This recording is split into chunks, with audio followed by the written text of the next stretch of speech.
This is Jeremiah. One moment as you look at my 11 and 12.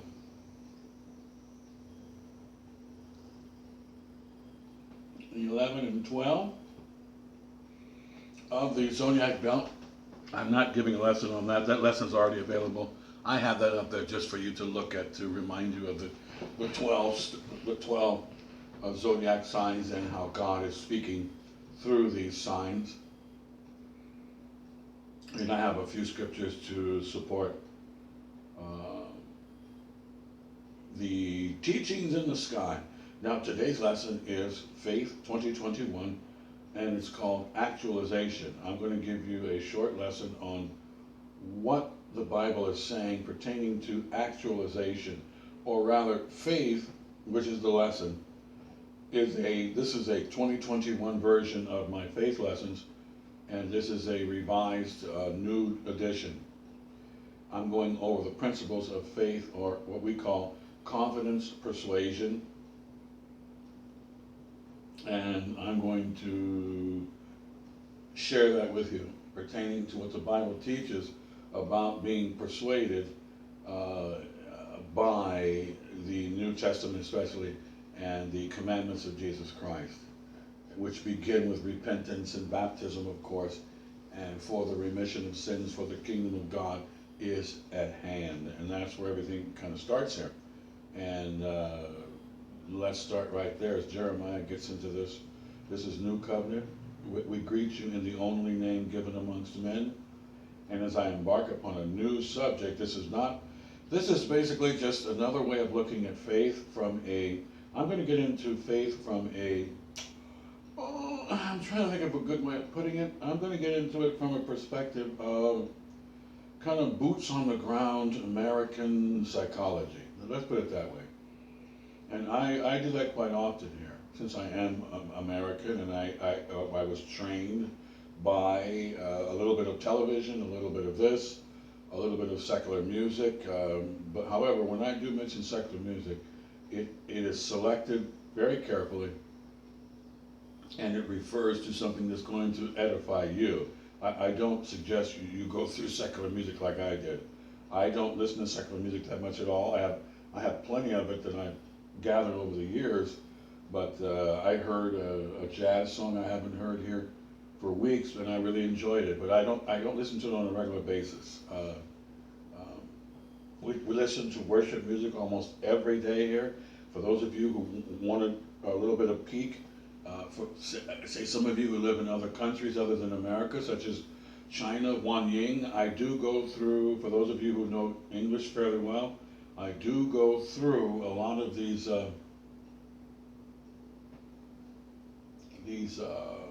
songs that we sing, and that's available for you in one of my lessons, okay? When I talk about the songs we sing and stuff like that, okay? Well, let's get back. So we say hello to all of you in different languages, and Jeremiah's going to get started. We're rejoicing together with you as we worship the Lord, and soon we'll be worshiping Him, as David said, in the beauty of His holiness, and we just look forward to that. You know, we look forward to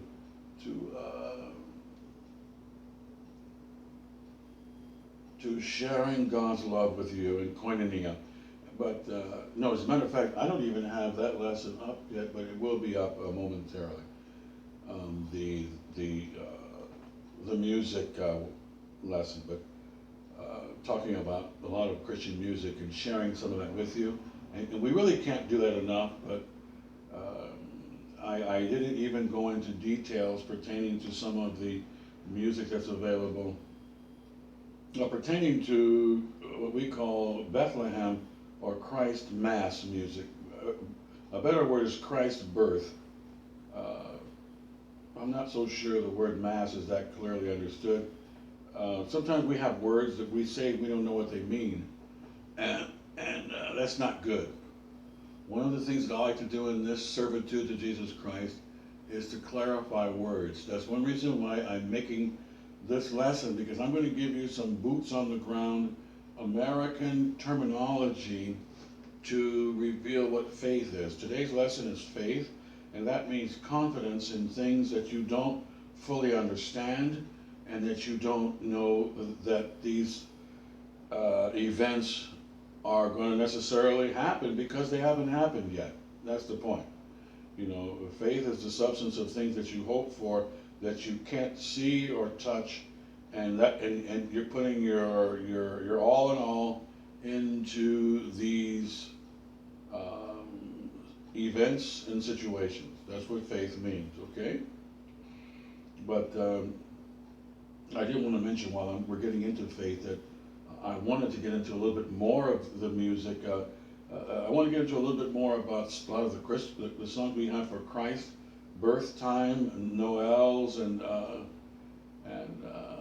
I may have to give another lesson on just Christ's birth music alone, because it's extremely significant to take time out to listen to the words and to these songs. You know, come thou long expected Jesus. These songs are extremely significant. They are not minor, insertions into the Christian life at all. Especially come now thou expected Jesus. That is the cornerstone of faith. As a matter of fact, that song, I was just looking at the album, I have some CDs. That song is what faith is. When Paul talks about faith, he references, his main reference for faith is your faith in getting out of here. That's the thing that you are most happy about when pertaining to everything that you're confident in. That's the point. You're confident in things that don't exist at this time. That's what it means. And the number one confidence you have is the blessed confidence. There are many things that we're confident in. The word is faithing, F-A-I-T-H-I-N-G, and you could put an S on there if you want to, but it's just you trusting and believing in things that you haven't gotten yet, that you hope to get. And when you hope to get them, that means that you are faithing. That means that you are faithful. You are full of confidence that this is going to transpire. Now, there are many things that we have in the Christian faith that you are putting your confidence in that you don't fully understand and that you haven't received. And the core thing that you have confidence in, that Paul talks about a lot in your Bible, is the confidence of what we just did, is the song we sing during this year. And I'm going to have this new CD, Maranatha music. I think it's instrumentals only, and I just listened to it, and I didn't know they had this. And I'm from this church when they made this music. I was playing piano there when they made the most famous Christian music in the history of Christianity. They made it in Costa Mesa, California there at Maranatha Music, and I mentioned that to you before as I'm mixing in a little bit of faith teachings with the Christmas Christ Mass carols. And probably the most important one out of all of them, or it's not necessarily the most important, but it stands out quite a bit, and that, of course, is Come Thou Long Expected Jesus. The whole idea of Christianity for we Quakers and Pilgrims here is we don't love the world, we don't embrace materialism, we don't talk about eating food and drinking like a lot of Gentiles do, which is what Gentiles think about. The Lord said in Matthew chapter 6, these are the things that the Gentiles seek after. Okay? We're not here to seek after what Gentiles seek after. We seek the kingdom first. We seek that song first. And then everything is added unto us automatically. We know that. That's why it's very comfortable to be a born-again Christian, because You live in comfort, and that comfort is the rest of putting on the yoke of Jesus Christ and becoming his bond slave. It immediately gives rest to the soul and to the psychology that you have.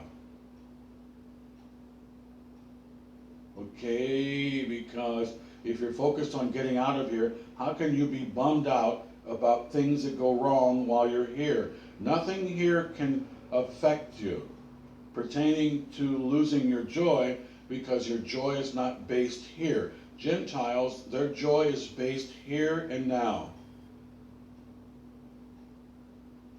Where your heart is, that's where your treasure is. So my heart and your heart should be with the Lord. That's the point. Come thou long expected Jesus only comes, and the only people that sing the song are those who are expecting him. That's the point. Now, if there's millions of people who walk into the church who are not expecting to be with the one that they should love, then that's on them. It has nothing to do with you. It has nothing to do with me. That's my point. Now, I want them to get saved and so forth, because they're just walking through the church and what we might call a looky-loo. They're looky-loos. They're not going to buy the house. They're just walking through the house. And the thing is that when songs like "Come Thou Long Expected Jesus" are not sung in the church anymore, that raises a red flag. I went to a church service, a Baptist service, and the church is a sound church service, but the choir director was wearing all black, and he had a whole night of Christ Mass carols, and none of them were songs that we know. None of the ones that are on the CD here, none of the ones that are on in American history, they didn't play one song. It was all new, weird sounding, modern, I don't know what the heck it is, progressive, whatever it is. I didn't particularly care for it, and I didn't like the idea of the choir director pushing all those songs on us when we already have an American, established, respecting your heritage set up here. So really what the young man was doing was not only wearing all black, which is scary in the first place. I don't know why you're wearing all black, because there's no funeral. Secondly, what are these songs, and what happened to angels we have heard on high? What's going on here? In other words, I'm not freaking out and I'm not hysterical. It's just that I'm just not a happy camper. And you have a right not to be a happy camper. That's your God-given American prerogative. And the thing is that I mentioned to the pastor, I said, in a loving, a concerned way, what happened to "Come Now Long Expected Jesus"? Why am I listening to songs that seem very simple and somewhat mentally retarded? I believe 1,000 times. Where's the expectation of the master? Where's little drummer boy? What happened here? Well, what happened is, for anybody who has half a brain, is we have the insertion of fleshy Christians who are under the influence probably of the devil right in your face. That's the point. The criteria is unassailable.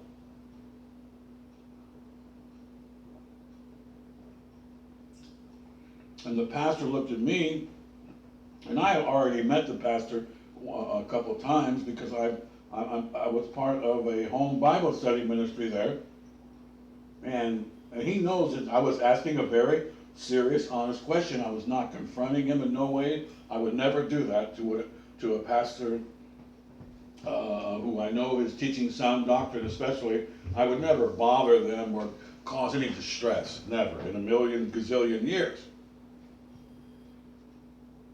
You get my point? But faith is based upon you primarily having the prime faith. And the prime faith out of all of your beliefs, all the things that you're confident in, is to get out of here. That's the whole point. And that's the point Paul makes in Hebrews. is faith is the substance of you getting out of here. Because that's what the patriarchs wanted. Abraham, Isaac, Jacob, Moses. They were looking for the promised land to get out of Egypt, to get out of murder and stealing and go into the promised land, the land of milk and honey. That's the goal here. And all of the people in the church or out of the church who want you to stay in Babylon or go back, which is what the children of Israel wanted to do. They wanted to go back to Egypt even though they were slaves. And the reason why they wanted to go back, because they had an opportunity to do what? To party. Egyptians are party animals. Parties, nudity, makeup, possible drug use, what's the word that they use nowadays for adrenaline or bloodletting and drinking of all this kind of stuff, weird, freaky stuff. And the point is that they were willing to go back there to be slaves, even though they didn't really have much of an opportunity to enjoy that world. They just wanted to be around it. Just the slight opportunity to engage in fleshly activities, and so they began to complain and being a true, real Christian of denial. That's what they were complaining about. And the Lord was giving them the same thing He gives everybody. Moses went out into the desert. The Master went out into the wild, fasting and denying himself and going to save people. Moses was confronted with the opportunity to either hang out in Egypt for a little while and party, or to enter into the wild and be chastened and to be developed as a leader and a deliverer, binding up the brokenhearted. So what choice did Moses make? He made the wise choice. He said goodbye to the party world. One of the men in the parable of the sower had an opportunity to be a servant or to be a party animal, and the Bible says, the Lord said he chose to leave the church and go into the party world. He was offended at all of the work that was involved in denial and taking up his cross, so he just left the cross. You have to bear the cross daily. Give me this day my daily cross, my daily bread. That's putting on the mind of a servant. Once you do that, snap, you're in like Flint around here in the real Christian world. Now you can go join a church, a so-called church in quotation marks, down south or somewhere, or even around the corner here where a woman's flying across the room. You can worship her. You can go down south somewhere, and they worship money and having luxury and everything. We're going on clam bakes again this week, and you can hang around anywhere you want to hang around. But if you want to hang around the real solid state, Quaker state, you're going to have to enter into hanging around people who put on a servant mind. And that's going to offend a lot of people, because you don't have to put on a servant mind and walk through the church and sit in the pew. You can just follow after Jesus Christ. You don't have to take up your cross and deny yourself. You can just follow after. I'm following after over here. What good does it do for you to follow after? Nothing. What good did it do for you to go to a house and not buy the house? You wasted your time. What good did it do for you to go to Walmart and walk through the store and lose some money? All you did was got merchandise. You didn't even get anything. Until you take up your cross daily, you're wasting your time in the church. You're just a pew squatter. That's all you are. Now today I'm going to get into Faith 2021. I did mention as a side note that a lot of these hymns are very, very important, and I'm going to spend more time on these hymns. Especially, I didn't spend much time getting into the Christ birth hymns, and to say they're significant is an understatement. Especially songs like we can't wait to get out of here. If I go to some of my relatives or my friends' houses who are into modern Christianity, the chances of them playing that song for you while you walk in the living room are the same chances of you hitting the lottery 10 weeks in a row. It's just not going to happen. A lot of people are just plastic, everything is all plastic. And it's unfortunate, but if you come in my house, you might hear, let's get out of here as soon as you walk in the door. Jesus, get me out of here. I want to be with you. Get me the heck out of here. And then when the plastic people come over, even plastic people or plastic Christians, fake Christians, whatever, they're going to turn around and walk right out. Because they really never loved God. They were in there for reasons that were insincere. And all you got to do is play songs like that, and you'll see them just scatter. The Lord kept telling Judas over and over again that this is a life of denial. He was probably hoping that he would change his tune and say, I was just playing. We're all taking over and being rich. Who knows what was in the people's minds. But after 3 years of denial this, denial that, take up your cross, he had enough. That man had enough. He said, enough of this. I can't take this anymore, man. He essentially became the first 3 gentlemen in the parable of the sower. That's what he became. He rejected the idea of true Christianity because it didn't mold and shape the way he thought the way he wanted it to be. Since Christianity is basically denial, after a while the people who want to go get blue stars on the wall, they'll go join the cult. The people who want to be rich and look in the mirror and dress like Samaritan women, scantily clothed in leotards, they'll go to Starbucks and go see the plastic boy. Well, you see these ladies that run around here, men who don't have tank tops and what's the word I'm looking for? And all kinds of images on their body, tattoos. Okay, well then you're looking at the genuine article just by what you see. Now, it doesn't mean that these people who have gotten lost and out there in the world can't be saved. One of my major focuses is evangelism, and I don't have any criteria for passing out Bibles or sharing the gospel. It's just that people who are in the flesh, you can see them plainly. If you're uncovered and have 30 pounds of makeup, you're in the flesh. If you have muscle t-shirts on, you're staring in the mirror at the gym, you're in the flesh.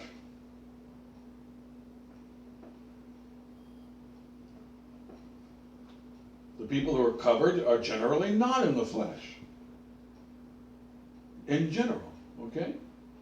Now we're getting into faith. I don't want to get too far away from the germane idea here. I'm going to get into faith. I thought I'd give you a little general faith. This faith lesson is Faith 2021, and I'm going to call it, I keep changing my mind because I have some ideas. I'm going to go ahead and stick with actualization, and that goes to your Webster's Dictionary. Actualization, that's what I'm going to call this. You say, Jeremiah, what is actualization? I'm going to tell you, pertaining to faith. We're talking about, I gave you a review of faith. It's having confidence in things that you don't immediately own. You're putting confidence in things that you want, that you need, that you believe is going to happen, and you're going to just hold on to that idea. And the main idea, of course, is come now, long expected Jesus. The patriarchs in Hebrews are doing what? When Paul talks about the word faith, what are they doing? Paul is changing the word faith to the blessed hope. That's what's happening. People get confused. No, what Paul is saying is that in the Christian faith, the number one faith is the blessed hope. That's what he's saying. And that the patriarchs, in their Christian or their faith in God, their number one confidence that makes them happy, that they talk about all the time, is going to a place not made with human hands. Now, it gets people confused because he's talking about faith in general, but he's saying that faith is the blessed hope. That can get you confused because the blessed hope is one of the things that you believe in. But you have multiple things that you believe in. So Paul does not enumerate everything that you're confident in, but you have to enumerate it if you're going to pay attention. That's what I'm here for. Got that? Jeremiah is here to enumerate that for you to get you out of the confusion. That's my job. I love my job. I love serving the Lord. I love the idea that I'm actually pleasing the Lord in real time. All of my springs of joy are in God's joy. Bless the Lord, O my soul, and all that is within me. I'm learning, I'm growing in the grace of God so that I can learn to bless the Lord more and more every day. And that's called being a Zionist. Your behavior becomes more and more like God, and pretty soon you're going to be epibano and in Shemaiah. You're going to develop the character that God has been working on you to get, which is to love Him on a consistent basis and to put truth with that. That's all there is. Now back to the word faith, I'm going to get into what I call actualization, and I'm going to put some boots on the ground Americanism or Webster's dictionary kind of look at faith. Now before I do, I want to remind you that if you want to go over basic faith, I'm not going to go over that right now. I will be going over a little bit here, but basic faith is a faith, hope, and love, and I've already shared that with you in my Faith 2021 lesson. I did mention it in Faith 2020. However, right now I'm focusing on Faith 2021, which is a little bit upgrade over Faith 2020. We got that? In other words, the recent lesson that I just put up on Faith 2021 is going to be a little more organized, but the same material. And I like being a little more organized, such as faith, hope, and love is 1, 2, 3. And 1 is the confidence that you express and that you hold while you're walking on this earth. That's number 1. Number 2 is simple. It's come now, long expected Jesus. Let me go to the home where I want to go. And that's where my heartstring is. Obviously, number 1 is confidences that you have or faithing that you have pertaining to your life right now while you're on this plateau before you die or before you're in the rapture. That's number 1. And number 3 was love, and we'll let that go because I don't want to complicate it for you right now. So let's move on.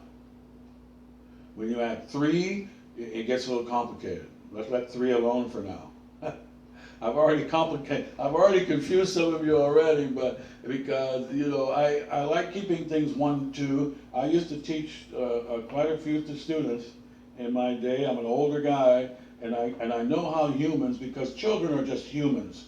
They just happen to be young. I mean, it's significant that they're young, and you have to adjust your teachings and conversation properly based upon their age. I would adjust my conversation just a little bit to the 11th and 12th graders. I would share a few more things pertaining to, I don't know, not too much conversation at all, but just a few things. But things, I don't know. I try to think about that right now, but let's let that subject go. I was trying to think about how I tweaked it a little.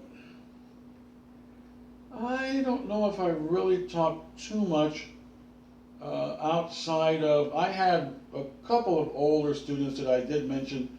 Some of them mentioned some things about astrology that they didn't understand, and I remember hurting one gal's feelings, one young lady's feelings. I think she was about 16, and she was really stuck on Babylonian astrology, and I told her, I said, do you know what the words mean? And she said no, and she felt all embarrassed, but I did not mean to embarrass her. I asked her a very simple question. that's very logical, and you never know how students are going to react. And one of the things as a teacher that you just don't want to do is you don't want to embarrass a child or a teenager. You don't want to embarrass them, and you don't want them to feel bad in general. But you can't escape doing it because they're so sensitive. All you got to do is say the weather's going to rain. It's going to rain today, and they might start feeling sad. See, that's you've done nothing to cause any, what's the word I'm looking for? Any sadness in the student, but they just go there anyway. You know, just like I said, all you have to do is like mention the weather or, you know, one buzzword or something you don't even know, and they just get emotional. But that's just what all humans do, even adults. You'll sit around a group of adults and you'll say something that shouldn't offend them, and they'll be offended, and you can see they're offended, but all you did was spoke something logical, you know, something like hot dogs have mustard, and people will just get upset. That's the way people are. Now it's unfortunate, but all I did was mention that, do you know the terms that you're referring to, such as, you said you're Cancer or Leo or whatever, do you know what that word means? And the students said, they just sat there, and I shared with them. It was I guess it was a 16-year-old gal. I told her, I said, before you start coming to too many conclusions, make sure you study a lot. That goes for all of you here in the class. That was a party day. That was a party day for 16-year-olds. I was subbing that day in LA or something, and I forgot where that was. I was substitute teaching that day, and the teacher actually came in and relieved me. I went back to the office. She came with party goods, but before the party came, the students were talkative and asked questions or something. And anyway, let's get to the lesson, Jermaine, here. In other words, putting confidence in things, since we're talking about faith today, putting confidence in things that you haven't studied is not a good idea at all. You need to be cerebrally, eager. You know, that's a word that Solomon paraphrases or uses, and he doesn't use the word eager that much, but that's essentially what Solomon is saying, especially in his early Proverbs, is that you need to be an eager beaver to learn. That's what he's saying most of the time. You should be eager to receive information, especially valuable information. It is more valuable than gold and silver, and that's one of the main ideas of Solomon, which is the same idea of Christianity. He said, we must sit here and love the Lord our God with our brain. And we have to do that. We have to do a lot of thinking here. I'm surrounded by books here every day I get up. And let me share a disciplinary note before we get into this a little bit more. Discipline, disciples, the word saint.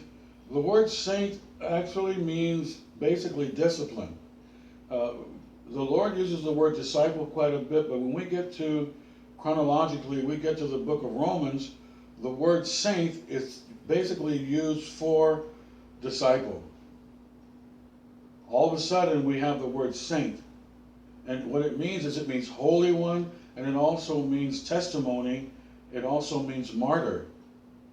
It means that you're actively experiencing and learning. Disciple means that you are disciplined, and that discipline comes through experience and through teaching and real life learning. Not just sitting in a classroom. You're getting out there and you're learning with experience and so forth. Paul mentions experience as being a big part of the Christian life, and that's what's implied or denoted when you look at almost any term in your Bible, such as saint, follower, found accepted, faithful, true servant, all these terms that refer to overcomer. In other words, enough, sufficient, it means that you're a winner in this war. That's what it means. It means that you've won the battle, you've entered into the battle to love love and love truth, and you came out smelling like a rose because you remained in the love of the Lord. You remained in the love of the truth. You remained in a position of holding that cross and not dropping it. You held it every day you woke up. That's why getting up in the morning, let's talk about discipline for a moment. Faith, a big part of faith, this is Faith 2021, a big part of faith is being confident that getting up in the morning and devoting yourself to righteousness and truth and care and love of the brethren every time you get up in the morning. That's what discipline means. That's what saint means. That's what overcomer means. That's what enough, sufficient, found accepted. Going beyond the Pharisees. Your righteousness must exceed that of the Pharisees if you are to enter into the kingdom of God. It all means the same thing. It's all synonyms. It's the same thing. Did you visit the sick? Did you go to the Christians in jail? Did you boots on the ground? Do you have love activities?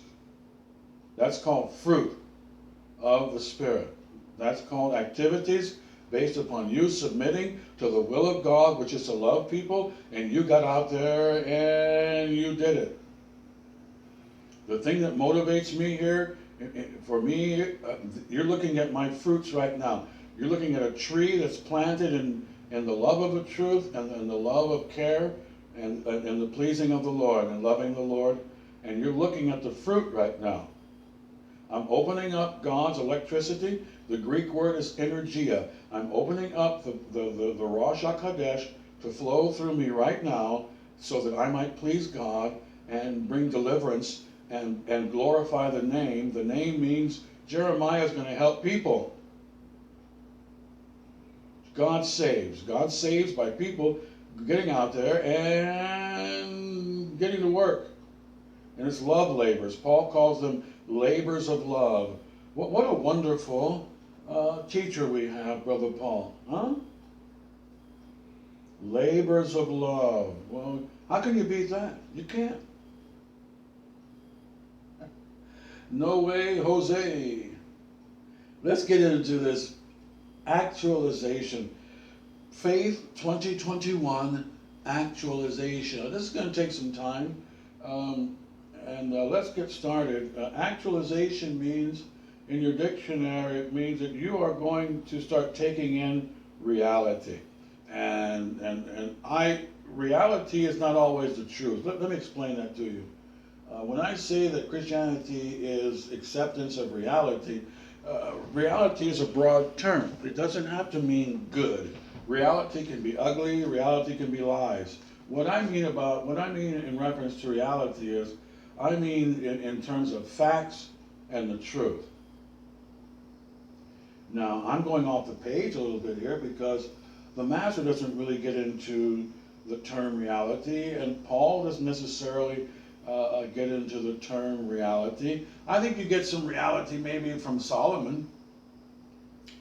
He's more into a little bit of the word reality, germane or the cognate or something. I think that we have some examples, pardon me, of the Old Testament that might lean towards that, but I'm taking some liberties here, but I know that when I give some American paraphrasing, that the Lord doesn't mind me doing that because, number one, I'm talking primarily to Americans or English people. Most people in France speak French. I do not. Parlez-vous français? I say bienvenue to you, soufflé, and Ile-de-France. I don't know very much French, but I do know a little. And mon chéri, mon ami. So I know a little French, but a good word in French would be vitoire. I thought it was victoire. I think it's vitoire. I'm not sure. You French don't get angry with me, but Victoire, I think it's victory. And that's a big word for us in Christianity because we're here to get the victory. We're here to push each other into a life of being a caring person and to speak the truth. And that's what's going to save you. See, and because when you start making up your mind to do that, you're going to be a winner here. But I'm kind of like Captain America here, or Captain English, or Elizabethan grammar here. To speak the grammar from Shakespeare and Queen Elizabeth. And where English was basically developed and born after the French came with the Normans and Saxons War, and William the Conqueror won the war from France. So the point is that we're here to develop a basic grammar here, and for those of you in different parts of the world, you're going to have to get your dictionary out, and you can learn. Some people have a block on learning languages. I have a little bit of a block. I don't have a mind kind of for learning languages, but I am trying a little bit. So, and I apologize for you out there who are in Indonesia. Selamat datang, and you Japanese, yokoso. I had a wonderful friend, a couple of Japanese friends in college, and the one that was the nicest one, a very good artist, her name was Aiko, and she was a very attractive, very well behaved young lady. Wow. Very nice lady, a very good artist too. But I met her in an art class. But all these people around the world, Los Angeles is one of the most diverse places in the world, and I met people from everywhere, and I say hello to all of you. And I hope that all of you get a good dictionary, a Webster's dictionary, and you get into learning English and learning your red letter King James Bible, okay?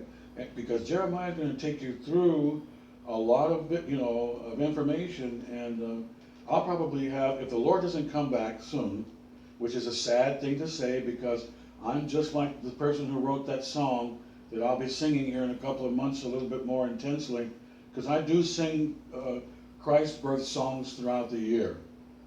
See, Christ's birth is not just significant for a Bible teacher just during December. All of these songs are very significant year-round. I don't celebrate the birth of Jesus only in December. We celebrate year-round here. All of this stuff is significant. The Christ birth stuff is not a seasonal thing for us, and it's not a seasonal thing for me. Now, I will increase my listening to, come now, thou long expected Jesus, but I say that with a note of sadness, because I really want him to come now, thou long expected Jesus. And the reason why we want him to come is because we're expecting, and that means faith, okay? Expectations are faith.